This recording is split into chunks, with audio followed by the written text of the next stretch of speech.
Everybody, welcome once again to my channel Krishna Singh Dev. आज हम यहाँ मिल रहे हैं for class 12 ISC and CBSE board both students के लिए, और हम लोग चैप्टर कर रहे हैं रेशियो एनालिसिस। इसके पहले हम लोगों ने कर चुका है लिक्विडिटी रेशियोज। लिक्विडिटी रेशियो के हम लोगों ने इजी क्वेश्चन से लेके डिफिकल्ट क्वेश्चन तक सब कुछ सॉल्व किया है। अगर आपने अभी तक उन वीडियोस को नहीं देखा है तो प्लेलिस्ट बनी हुई है, please go and check the previous videos. And आज हम लोग अपना नया रेशियो स्टार्ट करने वाले हैं, which is in the series of solvency ratio, debt to equity ratio.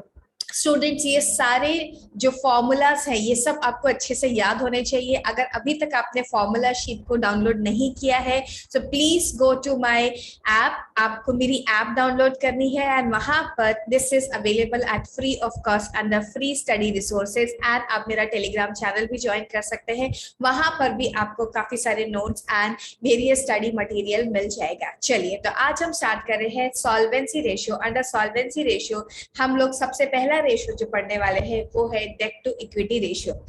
Let's get started. ये हमारी फॉर्मूला शीट जहां पर हमारे सामने ये रहे सॉल्वेंसी रेशियो। सॉल्वेंसी रेशियोज के अंदर जो सबसे पहला रेशियो आता है वो है debt to equity ratio. Debt to equity ratio का फॉर्मूला क्या है एंड क्यों इस रेशियो को हम कैलकुलेट करते हैं, लेट अस अंडरस्टैंड दैट। तो डेट टू इक्विटी रेशियो का फॉर्मूला है डेट अपॉन इक्विटी। और मैं आपको एक बहुत अच्छा शॉर्टकट बताती हूँ जिसकी वजह से आप कभी भी इस रेशियो के फॉर्मूला को नहीं भूलेंगे। देखिए, डेट टू इक्विटी रेशियो, तो जो भी चीज टू के बाद लिखी होती है, ऐसे बहुत सारे रेशियोज होते हैं जैसे total asset to debt ratio और समथिंग लाइक दैट। तो जहां पर भी आपको टू लिखा हुआ मिलेगा, टू के बाद वाली जो चीज होती है वो हमेशा आपका डिनोमिनेटर होती है। जैसे कि यहाँ पर equity is your denominator and debt is your numerator. तो ये ट्रिक याद रखिएगा, इससे कभी भी आप अपने फॉर्मूले को नहीं भूलेंगे। चलिए, अब हम देखते हैं यहाँ पर डेट का मतलब क्या है। डेट का मतलब यहाँ पर सिर्फ लॉन्ग टर्म डेट है और लॉन्ग टर्म डेट के साथ साथ प्रोविजंस भी इंक्लूडेड है। हमने शॉर्ट टर्म सॉल्वेंसी ऑलरेडी पढ़ लिया जिसका नाम था लिक्विडिटी रेशियो, जहां पर हमने current assets and current liabilities के बारे में पढ़ा था। तो अब आगे के जितने भी सॉल्वेंसी रेशियो होंगे हम एक्चुअली यहाँ पर लॉन्ग टर्म सॉल्वेंसी की बात कर रहे होते हैं। And this is the reason हम लोग यहाँ पर करंट असेट्स या करंट लायबिलिटीज को नहीं लेते। तो जब भी डेट की बात की जाएगी, चलिए देखिए यहाँ पर डेट का क्या मतलब है। डेट का मतलब यहाँ पर है long term borrowings, that is debentures, mortgage, public deposit and long term provisions etc. and shareholders fund। अगर मैं इक्विटी की बात करूं तो इक्विटी का मतलब होता है शेयरहोल्डर्स फंड। अगेन आपको बैलेंस शीट का चैप्टर यहाँ पर काम आएगा। यहाँ पर शेयर होल्डर फंड जो मेन हेडिंग है उसके अंदर क्या क्या सब हेडिंग्स होती है याद करिए। तो वहां पर होती है शेयर कैपिटल। शेयर कैपिटल का मतलब आपकी equity share capital and preference share capital दोनों ही इंक्लूडेड रहती है, and reserves and surpluses. But जो रिजर्व्स एंड सरप्लसेस वाला जो पार्ट है उसको आप काफी अच्छे से रिवाइज कर लीजिएगा, क्योंकि हर बार क्वेश्चन आपको रिजर्व्स एंड सरप्लस लिख के दे ऐसा जरूरी नहीं है। रिजर्व्स एंड सरप्लसेस के अंदर का जो मटीरियल होता है, मतलब कि आपको लिखा हुआ मिल सकता है security premium reserve, general reserve, debit balance of profit and loss, statement of profit and loss, credit balance of statement of profit and loss. इस तरीके से भी क्वेश्चंस में आपको डिटेलिंग दी रह सकती है। तो आपको रिजर्व्स एंड सरप्लस में क्या क्या आता है ये बातें बहुत अच्छी तरीके से क्लियर होनी चाहिए। चलिए, अब हमने रेशियो पढ़ लिया, और ये रेशियो कैसा होता है, प्योर रेशियो जैसे कि करंट रेशियो वगैरह होता था, मतलब 2:1, 1:2 समथिंग लाइक दिस। हम इस रेशियो को निकालेंगे। ओके, अब इसका सिग्निफिकेंस क्या है ये भी पढ़ लेते हैं। This ratio assesses the long term financial position and soundness of an enterprise. In general, lower the debt to equity ratio, higher the degree of protection enjoyed by the lenders. मतलब actually में यहाँ पर हम relation देख रहे होते हैं कि कितनी इक्विटी है और कितना डेट है, मतलब कि ओनर्स फंड कितना है और बोरोड फंड कितना है। तो यहाँ पर अगर ऐसा होता है कि lower debt to equity ratio है, मतलब कि डेट कम और इक्विटी ज्यादा है, तो जो लेंडर्स है उनके लिए प्रोटेक्शन ज्यादा होता है और दे फील सेफ कि हाँ, हमारे जो हमारी जो ऑर्गेनाइजेशन है जिसको हमने लेंड किया है मनी, उसके पास डेट कमी है लेकिन काफी सारी इक्विटी है, शेयर होल्डर्स ने अच्छा खासा पैसा लगाया हुआ है। तो कभी भी हमारे पास ये मुसीबत नहीं आ सकती है कि हमारे फंड्स रिफंड नहीं किए जाएंगे, बिकॉज इनके पास थोड़ा ही डेट है जिसको ये लोग रीपे कर पाएंगे और शेयर होल्डर्स का फंड काफी सारा है, तो वहां से कुछ ना कुछ अरेंजमेंट हो जाएगा, समथिंग लाइक दैट। ओके, चलिए, तो अब हम कर रहे हैं टीएस ग्रेवाल की सर की बुक से कुछ क्वेश्चंस। यहाँ पर आपको ये बुक दिखाई दे रही है, ये आईएससी वाला वर्जन मैंने लिया है। सीबीएसई स्टूडेंट्स के लिए भी ऐसे ही क्वेश्चन है, सिर्फ थोड़े बहुत फिगर्स इधर उधर चेंज हो गए हैं और नंबरिंग चेंज हो गई है, बाकी राइटर इज सेम। इसीलिए आपकी बुक में भी ऑलमोस्ट सेम क्वेश्चन ही है। आप यहाँ से क्वेश्चन रेफर कर सकते हैं। अगर आपको एग्जैक्टली सेम क्वेश्चन अपनी बुक में नहीं मिल रहा है तो आप इस वीडियो को यहीं पर पॉज करिए, स्क्रीनशॉट लीजिए और फिर आगे काम कर सकते हैं। यहाँ पर हमारा बेसिक पर्पस है to understand the concept and see how ratios are formed. फिर क्वेश्चन प्रैक्टिस करने के लिए तो आपको बहुत सारी जगह से मिल जाएंगे। चलिए बच्चों, तो पहला क्वेश्चन हमारे सामने है, ये क्वेश्चन कर रही हूं मैं। From the following information calculate debt to equity ratio. यहाँ आपके सामने शेयर कैपिटल दिया है, जनरल रिजर्व दिया है। देखो जो मैंने अभी बात बोली थी कि यहाँ पर आपको जनरल रिजर्व या फिर सिक्योरिटी प्रीमियम रिजर्व या बहुत सारे रिजर्व्स की डिटेलिंग दी हो सकती है, वही इस क्वेश्चन ने किया है। आपको रिजर्व्स एंड सरप्लस एक साथ लिख के नहीं दिया है, उसके अंदर का जितना डिटेल है वो सब दे दिया है। चलिए, तो जनरल रिजर्व है, ये सब क्या है? ये सब इक्विटी का पार्ट है। Surplus that is balance in statement of profit and loss, ये प्रॉफिट का अमाउंट है। देन आपके पास डिबेंचर्स दिया हुआ है, देन लॉन्ग टर्म प्रोविजंस दिए हुए हैं, trade payables and outstanding liabilities दी हुई है। देखो, जहां तक trade payables and outstanding liabilities का सवाल है, ये दोनों तो करंट लाइबिलिटीज का पार्ट है, तो इसको मैं सिंपली कट कर दूंगी, इसको मैं नहीं लेने वाली हूँ। Debentures and long term provisions, क्या ये मेरा डेट है? यस। हमने अभी डेट का जो डेफिनेशन पढ़ा था, डेट का जो डिटेलिंग पढ़ा था, वहां पर क्या लिखा हुआ था कि डेट के अंदर दो चीजें इन्वॉल्व होती है। क्या क्या? एक तो लॉन्ग टर्म बोरोइंग और long term provision. Long term borrowing debentures है, यस बिल्कुल है, एंड लॉन्ग टर्म प्रोविजंस भी लेना है। और ये वाला जो पार्ट है, share capital, general reserve, surplus, ये सारी की सारी चीजें आपका शेयर होल्डर्स फंड का पार्ट है। चलिए, तो हम इस रेशो को अब सॉल्व करके देखते हैं। मैं आपके साथ मेरी नोटबुक शेयर कर रही हूँ, मैं यहाँ पर क्वेश्चन को सॉल्व करूंगी। अगर आपने अभी तक क्वेश्चन का स्क्रीनशॉट नहीं लिया है तो एक बार और मैं आपको फ्यू सेकंड्स के लिए क्वेश्चन को दिखा देती हूँ, इसका आप स्क्रीनशॉट ले लीजिए। ये क्वेश्चन मैं आपको स्क्रीन पर नहीं दिखाऊंगी, अब मैं इसे सॉल्व करने वाली हूँ डायरेक्टली। चलिए, लेट्स गेट स्टार्टेड। तो हम लोग का सबसे पहला स्टेप जो रहेगा, डेट टू इक्विटी रेशियो का हम क्वेश्चन सॉल्व कर रहे हैं। और हमारी बुक का जो क्वेश्चन था वो 26 क्वेश्चन था। क्वेश्चन नंबर इज इररेलेवेंट, आप यहाँ पर सिर्फ कॉन्सेप्ट समझने के ऊपर ध्यान दीजिए। चलिए, ओके, तो हमें यहाँ क्या करना है? हमें यहाँ सबसे पहले डेट टू इक्विटी रेशियो लिख देना है। Debt to equity ratio is equal to debt upon equity, और आप यहाँ पर शेयर होल्डर्स फंड भी लिख सकते हैं। ठीक है, अब हम यहाँ थोड़ा नीचे जाके ऊपर स्पेस छोड़ेंगे और थोड़ा नीचे जाकर पहले डेट का कैलकुलेशन करके दिखाएंगे कि डेट का मतलब यहाँ पर क्या है। तो मेरे पास डेट के लिए यहाँ पर लॉन्ग टर्म बोरोइंग्स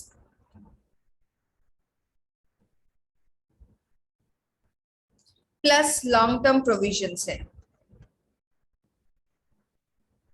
ओके, तो लॉन्ग टर्म बोरोइंग का अमाउंट अगर मैं जाके चेक करूं तो लॉन्ग टर्म बोरोइंग थी 7 लाख रुपीस की,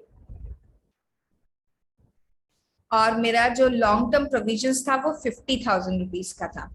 तो मेरे पास अब आ चुका है numerator which is 7,50,000 rupees. Okay, चलिए मैं यहाँ जाकर अपना न्यूमरेटर लिख देती हूँ 7,50,000 रुपीज। अब मुझे ढूंढना है इक्विटी, मतलब मेरा डिनोमिनेटर फाइंड आउट करना है। तो इक्विटी इज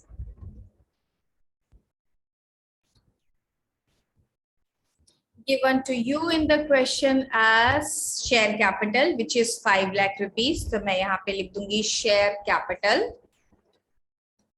5 लाख रुपीस का अमाउंट भी लिख देती हूँ इसके नीचे। फिर मेरे पास दूसरा आइटम जो है वो है जनरल रिजर्व। जनरल रिजर्व लिख दिया मैंने यहाँ पर, एंड जनरल रिजर्व का अमाउंट कितना है? जनरल रिजर्व का अमाउंट है 2 लाख रुपीस, यहाँ पर मैंने लिख लिया 2 लाख रुपीस। फिर उसके बाद मेरे पास है दूसरी चीज सरप्लस, मतलब कि प्रॉफिट, मैं यहाँ पर सरप्लस लिख रही हूँ। और what is the amount of surplus? Surplus का अमाउंट है 3 लाख रुपीस। ओके, चलिए, तो 3 लाख रुपीस यहाँ पर सरप्लस का अमाउंट भी आ गया। सो 5 + 5 ये हो गया 10 लाख रुपीस। तो आपकी जो इक्विटी है वो कितनी हो गई? 10 लाख रुपीस। फाइन, चलिए, अब मेरे पास डेट भी आ गया, इक्विटी भी आ गया, और मेरा आंसर कितना हो जाएगा? मेरा आंसर हो जाएगा 7.5:1। ओके, तो इस तरीके से हम लोगों ने डेट टू इक्विटी रेशियो को कैलकुलेट कर लिया है। हमारा question number 1 of debt to equity ratio is completed. Okay student, तो आपने देखा, अगर आपको फॉर्मूला आता है, एक मिनट रुकिए जरा, ये 7,50,000 divided by 10 lakh is 0.75:1। Sorry, not 7.5, मैंने इसे थोड़ा गलत पढ़ लिया था, 1 लाख रुपीज पढ़ लिया था, तो अभी मैं इसे करेक्ट कर देती हूँ। इट्स 0.75:1। ठीक है, चलिए अब हम करते हैं एक और क्वेश्चन, क्योंकि जितनी ज्यादा प्रैक्टिस करेंगे उतना ज्यादा हमारा कॉन्सेप्ट क्लियर होगा। अब इस क्वेश्चन में तो काफी डायरेक्ट इन्फॉर्मेशन दी हुई थी, हम कोई ऐसा क्वेश्चन ढूंढते हैं जहां पर थोड़ी सी इनडायरेक्ट इन्फॉर्मेशन दी हुई हो। चलिए, so let me wear my specs and see, एक अच्छा क्वेश्चन ढूंढे। यहाँ देखिए, टोटल एसेट्स दिया हुआ है, टोटल डेट्स दिए हुए हैं, करंट लायबिलिटीज दिया हुआ है, calculate debt to equity ratio. देखिए यहाँ पर इस क्वेश्चन में आपका knowledge of balance sheet is going to be useful, क्योंकि आपको कोई भी इंफॉर्मेशन डायरेक्ट नहीं दी हुई है। आपको टोटल एसेट्स दिया है, टोटल डेट दिया है, ना तो मुझे टोटल एसेट्स की जरूरत है, ना ही मुझे टोटल डेट की जरूरत है। मेरा रेशियो क्या कहता है? मेरा रेशियो कहता है डेट डेट न्यूमरेटर में रखो और डिनोमिनेटर में इक्विटी रखो और रेशियो निकालो। इन दोनों के रिलेशनशिप चेक करें हम, ना कि total assets and total date. लेकिन ये इंफॉर्मेशन क्यों दी हुई है? क्योंकि इस इंफॉर्मेशन के जरिए हम लोग जा रहे हैं अपना न्यूमरेटर एंड डिनोमिनेटर ढूंढने के लिए। तो टोटल एसेट्स दी हुई है, टोटल डेट दिया है, करंट लायबिलिटी दी हुई है। तो सबसे पहले मैं अपना एक खुद का फॉर्मूला बनाऊंगी और उस फॉर्मूला की मदद से मैं क्या निकालूंगी? मैं निकालूंगी डेट। यहाँ पर डेट का मतलब है, जो हमारा फॉर्मूला है उसके अंदर डेट का मतलब है long term borrowings plus long term provision. अगर आंख बंद करके तुम जरा एक बार सोचो कि व्हाट इज द फॉर्मूला, तो what is the format of balance sheet, वहां पर हम लोग long term borrowings and long term provisions कहाँ लिखते हैं? तो आपको याद आएगा कि नॉन करंट लायबिलिटीज के अंदर ये दोनों चीजें आती है। नॉन करंट लायबिलिटीज के अंदर ही हम लॉन्ग टर्म बोरोइंग्स लिखते हैं, नॉन करंट लायबिलिटीज के अंदर ही हम लॉन्ग टर्म प्रोविजंस भी लिखते हैं। तो क्या मैं ये कह सकती हूँ कि टोटल डेट में से अगर मैंने करंट डेट निकाल दिया तो जो बचा है वो है नॉन करंट लायबिलिटी? मैं इसे लिख के बताती हूँ आपको कि अगर मैं बोल रही हूँ कि टोटल डेट का मतलब होता है नॉन करंट डेट, एनसीडी का मतलब मैं बोल रही हूँ नॉन करंट डेट या नॉन करंट लायबिलिटीज का जो सही नाम है वो है non current liability plus current liability. Okay, और इन दोनों को ऐड करके टोटल आता है। क्या मेरे पास टोटल का फिगर अवेलेबल है? यस, क्वेश्चन में आपको टोटल डेट का फिगर दिया हुआ है विच इज 1,80,000 रुपीज। चलो, मैंने यहाँ पे लिख लिया 1,80,000 रुपीज, और मैंने, क्योंकि मेरे पास नॉन करंट लायबिलिटी की इंफॉर्मेशन नहीं है अभी, मैंने इसे ऐसे ही रहने दिया। और मेरे पास क्या है? मेरे पास क्वेश्चन ने दिया हुआ है 20,000 रुपीज की करंट लायबिलिटी है, मैंने 20,000 रुपीज की करंट लायबिलिटी को भी लिख लिया। अब मैं क्या करूंगी? अब मैं चेंज ऑफ प्लेस करूंगी, मतलब कि इस करंट लायबिलिटी को उधर ले जाऊंगी और इसे 1,80,000 में से माइनस कर दूंगी। ये देखो, 1,80,000 में से मैंने 20,000 को माइनस कर दिया, तो मेरे पास क्या आ जाएगा? एनसीएल, नॉन करंट लायबिलिटीज आ जाएंगी। अब क्या नॉन करंट लायबिलिटी पता चलने के बाद मैं कुछ काम कर सकती हूँ? क्या ये मेरे रेशियो में कहीं पर यूज होने वाली है? यस, बिल्कुल होने वाली है। मेरे रेशियो का जो न्यूमरेटर है वो नॉन करंट लायबिलिटी है, जहां पर उसका नाम होता है, इसी का मतलब है डेट। इसी को तो डेट बोलते हैं, इसी का नाम है डेट, क्योंकि डेट हमारे जो डेट टू इक्विटी रेशियो में है उसका मतलब है non current provisions plus long term borrowing and long term provision, sorry. Okay, तो इन दोनों को ऐड कर दिया तो क्या बन जाता है? डेट बन जाता है। डेट के अंदर करंट लायबिलिटी इंक्लूडेड नहीं होती है, तो हमने निकाल लिया अपना न्यूमरेटर। अब बात आती है डिनोमिनेटर की, मतलब मुझे ढूंढना है equity. Equity is question mark right now for me. तो मैं अब जाऊंगी और जरा ध्यान से देखूंगी कि मेरे पास जो इंफॉर्मेशन अवेलेबल है उसमें क्या क्या दिया हुआ है। तो अगर आप अपनी इंफॉर्मेशन को ध्यान से देखो तो आपके पास ना ये नीचे वाला जो पैनल होता है, मतलब कि टोटल एसेट की इंफॉर्मेशन गिवन है। आपकी बुक में जो क्वेश्चन है उसमें लिखा हुआ है टोटल एसेट इज 2,60,000। चलो वापस जाके दोबारा से दिखा देती हूँ, अगर आपने क्वेश्चन का स्क्रीनशॉट नहीं लिया है तो वो भी ले लेना। ये देखो 2,60,000 यहाँ पे लिखा हुआ है, ये क्या है? ये है टोटल एसेट, ठीक है। और मेरे पास total debt and current liability दिया हुआ है। चलिए अब हम वापस चलते हैं और मैं एक डायग्राम सा बना रही थी कुछ, उस डायग्राम को मैं दिखाती हूँ आपको। ये देखो, ये 2,60,000 रुपीज, 2,60,000 रुपीज का आपका टोटल एसेट है। एक बात तो मुझे शुरुआत से पता है कि जो भी मेरे नीचे वाले पैनल का टोटल है वही टोटल मेरे ऊपर वाले पैनल का भी टोटल है। मतलब कि यहाँ पर 2,60,000 टोटल है, यहाँ पर मतलब इक्विटी एंड लाइबिलिटी का टोटल। यहाँ आता है इक्विटी एंड लाइबिलिटी। इक्विटी का मतलब होता है शेयर होल्डर्स फंड, एसएफ का मतलब है शेयर होल्डर्स फंड, और उसके बाद आती है नॉन करंट लाइबिलिटी, फिर आती है करंट लाइबिलिटी। इन सबका टोटल भी 2,60,000 है। ओके, इससे क्या पता चलेगा? इससे अभी देखो क्या पता चलेगा, हमें इन दोनों चीजों का टोटल दिया हुआ है, non current liability, current liability, दोनों मिलाकर के होते हैं टोटल डेट। क्या मुझे टोटल डेट पता है? यस, अभी अभी तो उसकी मदद से हमने non current liability find out किया था। तो इन दोनों का टोटल है 1,80,000। तो बच्चों एक बात बताओ, अगर ये और ये मिलाकर के ये बनते हैं, मतलब कि share holders fund and total date बनाकर के टोटल बनता है इक्विटी एंड लाइबिलिटी साइड का, तो क्या मुझे ये पता होने और ये पता होने पर शेयर होल्डर्स फंड नहीं पता चल सकता? बिल्कुल पता चल सकता है, माइनस करके निकाल लूंगी। तो अब आप फॉर्मूला कैसे बनाएंगे? ऑब्वियसली ये डायग्राम तो आप बनाकर नहीं आने वाले, फॉर्मूला आप कैसे बनाएंगे? आप टोटल एसेट ही लिखेंगे। क्यों टोटल एसेट लिखेंगे? क्वेश्चन में जो गिवन इन्फॉर्मेशन है वही लिखना है, आप ये नहीं लिखेंगे total of equity and liability. वो तो हमें मालूम है ना कि total and equity and liability and total of assets दोनों ही बराबर होता है, लेकिन आपको जो गिवन इन्फॉर्मेशन है आपको वही लिखना है। तो आप लिखेंगे total assets minus total debt is equal to equity. और ये सब डायग्राम क्या था मैम? ये सिर्फ अंडरस्टैंडिंग के लिए था। अगर आपको ऐसे डायग्राम बनाकर के खुद को समझाना है, याद रखना है, तो आप इसे कहीं रफ में बना दीजिए, ऐसे मत बनाइए कि आपका एग्जामिनर इसको देखे। ठीक है, चलिए। तो अब हमारे पास है टोटल एसेट्स विच इज 2,60,000 और मेरे पास है टोटल डेट विच इज 1,80,000। तो 2,60,000 एंड 1,80,000 को मैंने माइनस कर दिया, तो जो मेरा आंसर है दिस इज 80,000। 2,60,000 minus 1,80,000 is 80,000। 80,000 की मेरे पास क्या आ गई? इक्विटी आ गई। 80,000 की इक्विटी आ गई, मेरे पास डेट भी आ गया, इक्विटी भी आ गई। अब देर किस बात की, अब फटाफट से रेशियो निकाल लेते हैं। ये देखो हमारे पास क्या आ गया? डेट 1,60,000, हमारे पास आ गई इक्विटी 80,000। तो अब हम डेट टू इक्विटी रेशियो बहुत आसानी से निकाल सकते हैं। Debt to equity ratio is equal to debt upon equity. आपका डेट कितना है? योर डेट इज, हमने अभी निकाला था 1,60,000 और इक्विटी कितनी है? 80,000 की इक्विटी है। ठीक है, तो 1,60,000 डिवाइडेड बाय 80,000 इज 2:1 का डेट टू इक्विटी रेशियो है। जितना ओनर्स ने पैसा लगाया ना उसका 2 गुना पैसा किसने लगाया है? बाहर वालों ने। तो क्या यहाँ पे डेटर्स बहुत सिक्योर है? नहीं, बहुत सिक्योर नहीं है। यहाँ पे डेटर्स 2 गुना पैसा बाहर वालों ने लगाया है और ओनर्स ने पैसा कम लगाया। क्या ऐसा कर सकते हैं? यस। आप एक ट्रेडिंग ऑन इक्विटी नाम का कॉन्सेप्ट पढ़ेंगे। कहाँ पर पढ़ेंगे? अगर आप कॉमर्स के स्टूडेंट है, आईसीएससी बोर्ड को, ISC board for you belong करते हैं, तो आप कॉमर्स पढ़ने वाले हैं। कॉमर्स में ये एक चैप्टर आएगा आपका fix capital and working capital, जहां पे ये सब बातें आपको पढ़ाई जाएंगी, ट्रेडिंग ऑन इक्विटी।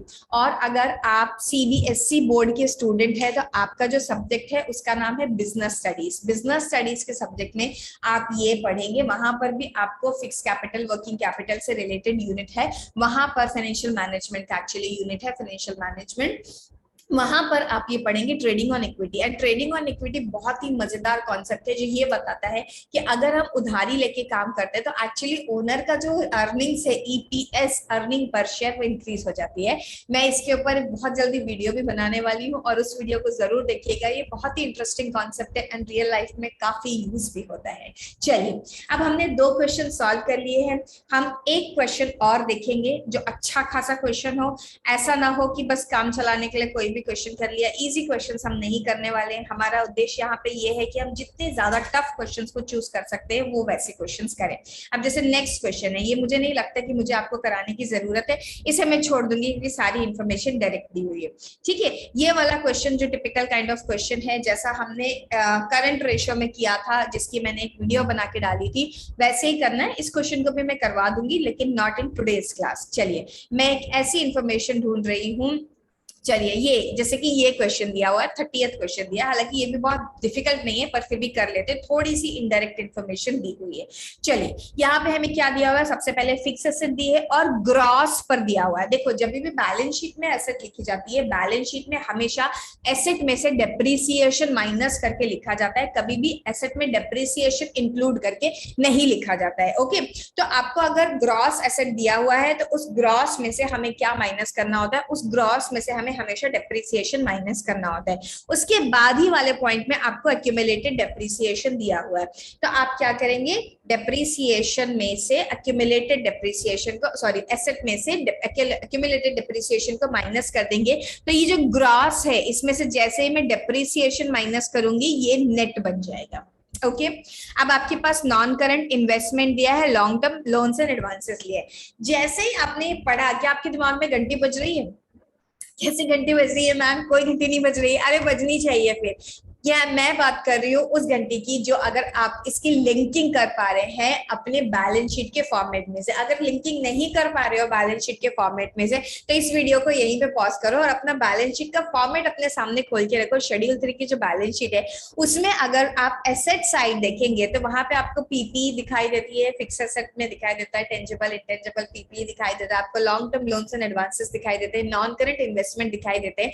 मतलब कि आपको नॉन करंट एसेट्स का पूरा जो भी आइटम्स वहां लिखे हुए हैं, जितने भी हेडिंग्स लिखी हुई है, वो सब यहाँ पर दिखाई दे जाएगी। ये देखो, फिक्स एसेट लिखा हुआ है, एक्यूमुलेटेड डेप्रिसिएशन लिखा हुआ है जो कि हम माइनस करते हैं वहां से, non current investment, long term loans and advances लिखा हुआ है, और करंट एसेट भी मिल गई। मतलब कि अगर मैं बात करूं यहां से लेके यहां तक की जितनी भी चीजें हैं, इन सब को मिला दूं तो ये क्या है, all this is your asset, total assets है। यहाँ पर टोटल एसेट दी हुई है आपको। ओके, तो क्या करें मैम टोटल एसेट का? टोटल एसेट तो हमारे फॉर्मूले में कहीं यूज ही नहीं होता। अरे बेटा, अभी पिछले क्वेश्चन में तो देखा था कि टोटल एसेट एक जरिया है कहां तक पहुंचने के लिए, या तो हमारा न्यूमरेटर पता करने के लिए या डिनोमिनेटर पता करने के लिए। देखते हैं आप क्या पता करना है इस क्वेश्चन में। देखिए, यहाँ पर आपके सामने दिया हुआ है करंट लाइबिलिटीज। करंट लाइबिलिटी की भी हमको कोई जरूरत नहीं है, लेकिन again I said it is a source to reach to our final destination. तो आपके पास यहाँ पर उसके बाद दिया हुआ है long term borrowings and long term provision. इसकी जरूरत है हमें। इन्हीं दोनों को कंबाइंडली हम क्या बोलते हैं, डेट बोलते हैं। अब सिर्फ एक चीज मिसिंग है, क्या मिसिंग है? इक्विटी मिसिंग है। चलो, पहले जो इन्फॉर्मेशन अवेलेबल है उस इन्फॉर्मेशन को हम जाके लिख लेते हैं। तो मैं जा रही हूं अपनी नोटबुक पे और यहां पर मैं लिख रही हूं नेक्स्ट क्वेश्चन। क्या नंबर है इस क्वेश्चन का? इस क्वेश्चन का नंबर है 30th। ओके, 30th क्वेश्चन में लिख रही हूँ यहाँ पे। तो यहां पर मैं सबसे पहले लिख लूंगी debt to equity ratio. Debt to equity ratio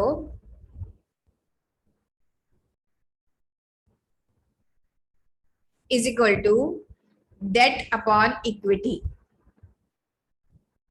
और यहां पर मुझे पता करना है इक्विटी।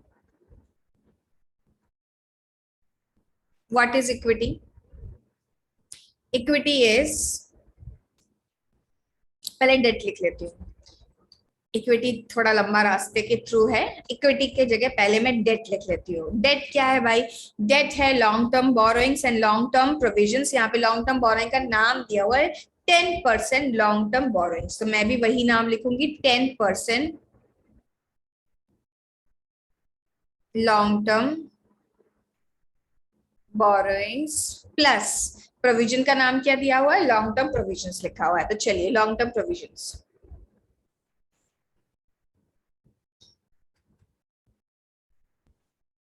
और दोनों के अमाउंट कितने हैं? अगर हम अमाउंट देखें दोनों के, तो दोनों के अमाउंट है 4,20,000 एंड 1,40,000। 4,20,000 प्लस 1,40,000, तो ये हो गया 5,60,000। ठीक है, 5,60,000 का मेरे पास क्या आ गया? मेरे पास आ गया मेरा डिनोमिनेटर, नहीं ये तो न्यूमरेटर है, न्यूमरेटर आ गया, अब डिनोमिनेटर चाहिए। चलिए, इक्विटी की जरूरत है हमें। जरूरत है किसकी भाई? इक्विटी की जरूरत है। कैसे निकाले इक्विटी? अब हमें जाना पड़ेगा लॉन्ग रूट के through to find out equity. देखिए, अब मुझे आपको बताना है कि मेरे पास टोटल एसेट्स दी हुई है। कैसे दी हुई है मैम टोटल एसेट्स? बिकॉज मैंने अभी आपको डायग्राम बना के बताया था कि अगर हम इन सारी चीजों को ऐड कर दें, fix asset, accumulated depreciation, total non current investment, long term loans and advances and current assets. तो ये सब मिला करके क्या बन जाएगा, टोटल एसेट्स बन जाएगा। ठीक है, तो हमें टोटल एसेट्स पता है। चलिए हम यहाँ जाकर के पहले लिखते हैं व्हाट इज टोटल एसेट्स। तो हम लिख रहे हैं total assets is equal to, एक एक करके मैं सारे आइटम्स के नंबर लिख देती हूँ। 8,40,000 is what, gross value of the assets, minus 1,40,000 ये आपकी नेट वैल्यू हो गई फिक्स एसेट। इसमें हम क्या ऐड कर देंगे, इसमें हम ऐड कर देंगे non current investment, and non current investment है 14,000 रुपीज के। फिर हम इसमें ऐड कर देंगे long term loans and advances जो कि 56,000 के हैं। 56,000 के long term loans and advances add कर दिए। उसके बाद आपके पास करंट एसेट्स है जो कि 3,50,000 की, इन सब को मैंने ऐड कर दिया। अब मेरे पास आ गई टोटल एसेट्स। तो भैया कितनी हो गई, 8,40,000 में से 1,40,000 माइनस किया 7 लाख, प्लस 14,000 प्लस 56,000 प्लस 3,50,000, ये हो गया इतना अमाउंट। ठीक है, 11,20,000। अब टोटल एसेट्स का टोटल कहाँ होता है, ये हो गया 11,20,000। यही टोटल आपका इक्विटी एंड लाइबिलिटी का भी होने वाला है, मतलब ऊपर का जो पैनल रहेगा उसका टोटल भी यही है 11,20,000। और ऊपर के पैनल में दो चीजें आती है, equity and liability and total date आता है। ओके, इक्विटी एंड लाइबिलिटी मतलब इक्विटी में बोल रही हूँ, equity and total date. Total date क्या मुझे पता है, यस मुझे पता है। नो मैम नहीं दिया, टोटल डेट करके कोई चीज नहीं दी इन क्वेश्चन में। जरा देखो बेटा, दोबारा से आओ, ध्यान से देखो। क्या आपको करंट लाइबिलिटी पता है, यस पता है। क्या आपको long term borrowings and long term provision पता है, यस पता है। तो इन्हीं तीनों को मिला कर तो टोटल डेट बोलेंगे ना। और ऊपर की जो पैनल होता है वहां का टोटल कैसे आता है, इक्विटी प्लस लाइबिलिटी को मिला करके। तो टोटल डेट प्लस इक्विटी को अगर मैं ऐड करूंगी तो ऊपर के पैनल का टोटल आएगा। लेकिन मुझे इक्विटी नहीं पता, बट क्या मुझे टोटल पता है, यस टोटल पता है। तो उस टोटल में से मैं अगर टोटल डेट माइनस कर दूं तो क्या मेरे पास इक्विटी का अमाउंट आ जाएगा, बिल्कुल आ जाएगा। चलिए, तो मुझे क्या करना है, इक्विटी का फॉर्मूला मैं कैसे बना रही हूँ, मैं ऐसे बना रही हूँ इक्विटी का formula, total assets minus long term provision minus long term debt minus current liabilities is equal to equity. Okay, total debt अभी अभी हमने, टोटल एसेट हमने अभी अभी निकाली 11,20,000 की है। उसमें से हमारे पास लॉन्ग टर्म प्रोविजन कितना है, हमारे पास लॉन्ग टर्म प्रोविजन है 1,40,000 का। हमारे पास 1,40,000 का लॉन्ग टर्म प्रोविजन है। लॉन्ग टर्म बोरोइंग्स कितनी है भाई, लॉन्ग टर्म बोरोइंग्स है 4,20,000 की। 4,20,000 की long term borrowings. Current liability कितने की है, करंट लाइबिलिटी है 2,80,000। इन सब को अगर हम माइनस कर देंगे तो इन सब को माइनस करके हमारे पास क्या आने वाला है, इक्विटी आने वाली है। तो 11,20,000 minus 1,40,000 minus 4,20,000 minus 2,80,000 is equal to 2,80,000। It is 2,80,000। Let me just cross check, कहीं ऐसा ना हो मैं गलती कर दूं। 11,20,000 minus 1,40,000 minus 4,20,000 minus 2,80,000 is equal to 2,80,000 only. Okay, तो 2,80,000 एंड 11,20,000 ये दो फिगर हमारे सामने आ गए। अब हमें debt to equity ratio find out करना है। क्या मैंने इसके बारे में ऊपर लिखा था, yes, debt to equity ratio. तो डेट कितना आ गया मेरे पास और इक्विटी कितनी आ गई, इक्विटी तो अभी अभी आई 2,80,000 की, और डेट कितना था 5,60,000 का डेट था। ठीक है, ये रहा 5,60,000 का डेट मैंने यहाँ पर लिखा हुआ है। ओके, सो 5,60,000 डिवाइडेड बाय 2,80,000, 2:1 का डेट टू इक्विटी रेशियो आपका आ गया यहाँ पर भी। ठीक है, तो आपको यहाँ पर क्या करना है, मैक्सिमम पॉसिबल टाइम आपको अपनी बैलेंस शीट का फॉर्मेट ध्यान में रखना है। डोंट वरी स्टूडेंट्स, अगर आपको बैलेंस शीट का फॉर्मेट अभी तक याद नहीं है, आप सिर्फ एक प्रैक्टिस कंटिन्यू करिए फॉर अनदर 1 वीक कि आप अपने सामने बैलेंस शीट का फॉर्मेट खोल के रखिए। नो वरीज, आप देख लीजिए वहां से, उसको रेफर करके आप क्वेश्चन सॉल्व करिए, क्योंकि देखते देखते आपको वो फॉर्मेट लर्न हो जाएगा और आप आसानी से इन क्वेश्चंस को सॉल्व कर पाएंगे।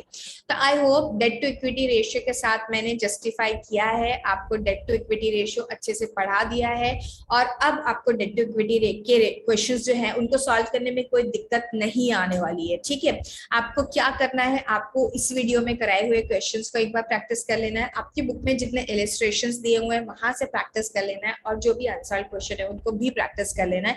याद रखो, प्रैक्टिस से ही आपको फॉर्मूला भी लर्न होगा, प्रैक्टिस से ही आपकी स्पीड भी बढ़ेगी, और प्रैक्टिस से ही आपको क्वेश्चन सॉल्व करना आएगा। ठीक है, तो प्रैक्टिस इज अ मस्ट, सिर्फ वीडियो देख के कुछ भी नहीं होने वाला है। और यस, सिर्फ चैनल पे आकर वीडियो देख के चले जाने से भी कुछ भी नहीं होने वाला है। मुझे बहुत नाराज मत करो, आपको वीडियो लाइक भी करना है और शेयर भी करना है, और चैनल पे सब्सक्रिप्शन तो ले लो। आप सब्सक्राइब नहीं करते हो, सिर्फ चैनल देख कर चले जाते हो, ये अच्छी बात नहीं है। आपको अपने टीचर को कुछ तो रिवॉर्ड देना चाहिए ना, चैनल सब्सक्राइब कर दो। चलिए ठीक है, हम लोग मिलते हैं फिर नेक्स्ट वीडियो में, और हम सॉल्वेंसी रेशियो के ही दूसरे रेशियोस, प्रोप्राइटरी रेशियो को सॉल्व करेंगे। तब तक के लिए आप प्रैक्टिस करते रहिए, लर्न करते रहिए, और अपनी लर्निंग को एंजॉय करते रहिए। Have a great day, bye.